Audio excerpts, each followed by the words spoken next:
Igbo Chukwu chọrọ mma ma mee eze, ekele m ụnụ. Anyị alọghachila n'izu ụka ịkọrọ na akụkọ ọzọ n'ihe omume ufe ndị Igbo. Ọla mma. Papa. Achọrọ m ka gị na ụmụaka ndị ọzọ gezie ntị nke ọma iji wee mụta ọtụtụ ihe n'uru. Ọ dị mma, papa. Ọtụtụ oge ndị gara aga n'otu obodo dị anya ka e nwere otu nwa okorobịa gbara dimkpa ma ma mma ile anya nke bi n'ime ya. Aha ya bụ Ahamba. Ahamba bụ naanị nwanne na nna ya mụtara ma ha dara ogbenye. Oge nna ya nwụrụ, nne Ahamba apụghị ịchọta ma akụta ego na ihe oriri nke pụrụ ịzụrụ ya na Ahamba. Nke a mere ka Ahamba, n'agbanyeghị mma ya niile na ịgba dimkpa ya, malitere ịga n'ụmụ ahịa n'ụbọchị ọbụla ahịa obodo ahụ na-azụ iji tụtụọ erimeri ndị mmadụ tụpụrụ n'ala nke ya na nne ya ga-eji sie nri ruokwa ụbọchị ọzọ ahịa obodo ahụ ga-azụ. N'oge a, eze obodo a Ajọkụ emeela agadi mana ọ lụrụ ọtụtụ ụmụ nwaanyị.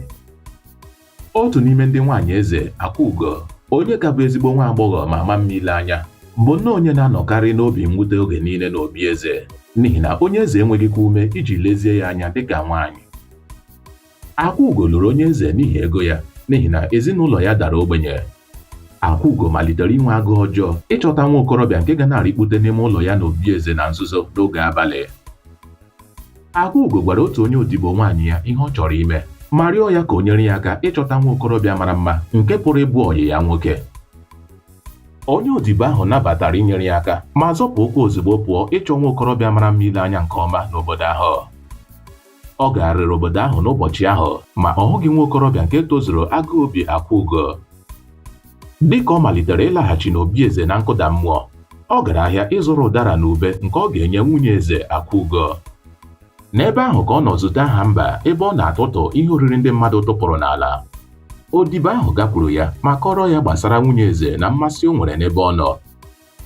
Ahamba nabatara ịbụrụ ọyị nwoke nwunye eze ma gwa odibo ahụ ka ha gaa n'ụlọ ya iji gwa nne ya ebe ọ na-aga tupu ha agawa n'obi eze.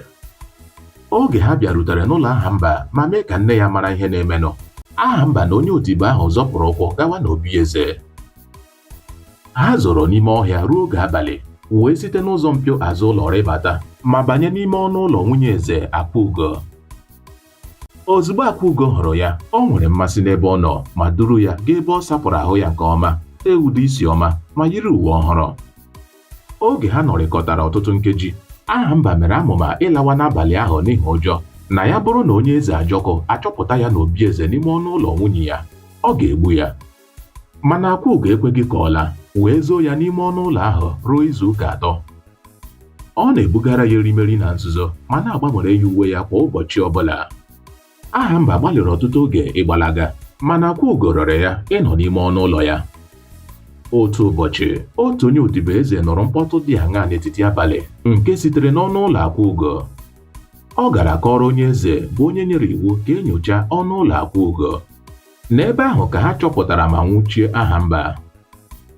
Onye eze nyere iwu ozugbo ka a kpụrụ Ahamba, Akwaugo na odibo Akwaugo gaa kegide ha n'otu osisi kwa otu onye n'ime ime oke ọhịa, bụ ebe ha ga-anọ nwụọ site n'oke agụụ maọbụ site n'aka nnu ndọgbu. Onye eze nyekwara iwu na malite n'ụbọchị ahụ gaa n'ihu na onweghị nwa okorobịa maọbụ agbọghọbịa ahụ zuru oke, ọ bụrụgodu na ọ bụ agadi, nke a chọrọ ịhụ n'ebe ọ na-akpagharị arịọ arịrịọ maọbụ atụtụ erimeri n'okporo ụzọ, n'ihi na mmadụ niile kwesịrị inwe aka ọrụ maọbụ ga-akọ ugbo. Ndị okenye na-ekwu sị, onye na-enweghị ọrụ ma nọrọ nkịtị bụ nnọọ ngwa ọrụ n'aka ekwensu. Nke ahụ bụ eziokwu, papa. N'ebe a ka anyị ga-achịsa ọwa n'akụkọ nkịta. Ọla mma, anyị ga-alawa. Imeela, papa. Imeela. Onye ọma m, tutu ruokwa n'izu ụka ọzọ, ka emesịanụ. Ka emesịanụ. Ngwa kọba n'ọba soshal midia chanel anyị ugbu a. Gosi anyị na ị hụrụ ihe anyị na-eme n'anya, depụtara anyị uche obi gị ma nyere anyị aka kesara ya ọha na eze. Daalụ sọ.